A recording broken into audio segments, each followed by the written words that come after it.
नमस्कार दोस्तों और जय हिंद दोस्तों। जैसा कि हम सभी जानते हैं र के कई रूप होते हैं, जैसे र का सामान्य रूप, र के पदेन रूप और र का रेफ रूप। आज की क्लास में हम र के पदेन रूप पर पढ़ाई करेंगे। तो दोस्तों मेरे वीडियो को ध्यान से पूरा देखिएगा और मेरे द्वारा बताए गए बातों को ध्यान से सुनिएगा। तो चलिए अपनी कक्षा में पढ़ते हैं। सबसे पहले र के पदेन रूप की देखकर पहचान और उसकी मात्रा सीखते हैं। पदेन की मात्रा तिरछी रेखा के रूप में होती है और एक उल्टे वी की तरह होती है। र के पदेन का दो रूप होता है, एक तिरछी रेखा के रूप में या तिरछी लाइन के रूप में और दूसरा अंग्रेजी का जो अल्फाबेट होता है वी, उसे उल्टा या उल्टे वी की तरह होती है।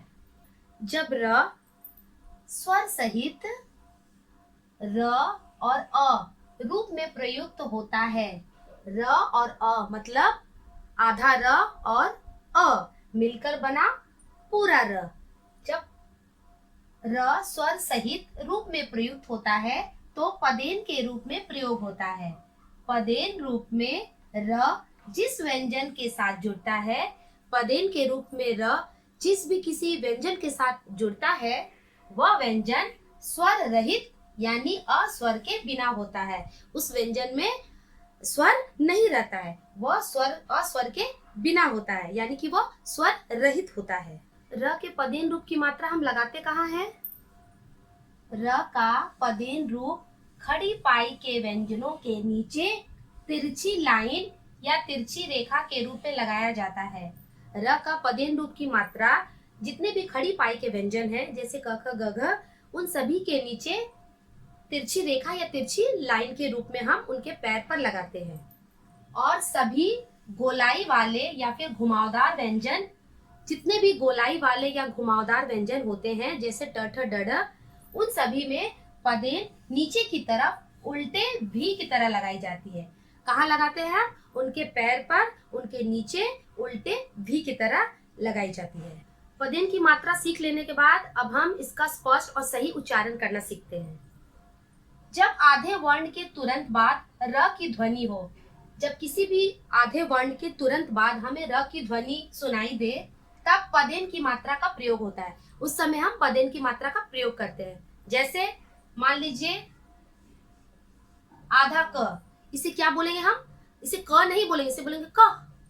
और इसमें र मिलकर बना क्र, मिलकर क्या बना?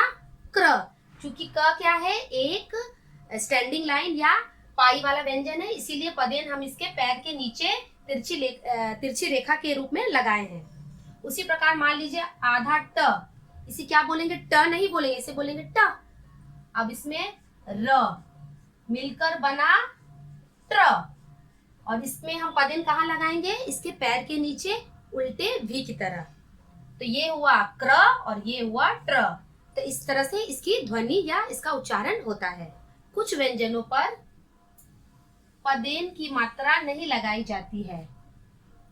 जैसे मान लीजिए हिंदी व्याकरण में कुछ वर्ण ऐसे होते हैं जिनमें आधा रहने पर भी र का प्रयोग बिल्कुल अलग तरीके से किया जाता है। जैसे मान लीजिए आधा त, हलंत वाला त, या फिर स्वर रहित त में र मिला देने से बनता है त्र।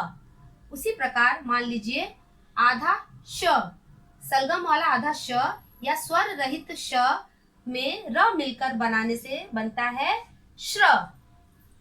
यदि र खुद पूरा है और उससे पहले कोई वर्ण है और वो भी पूरा है, तो उसे हम र का सामान्य रूप कहते हैं।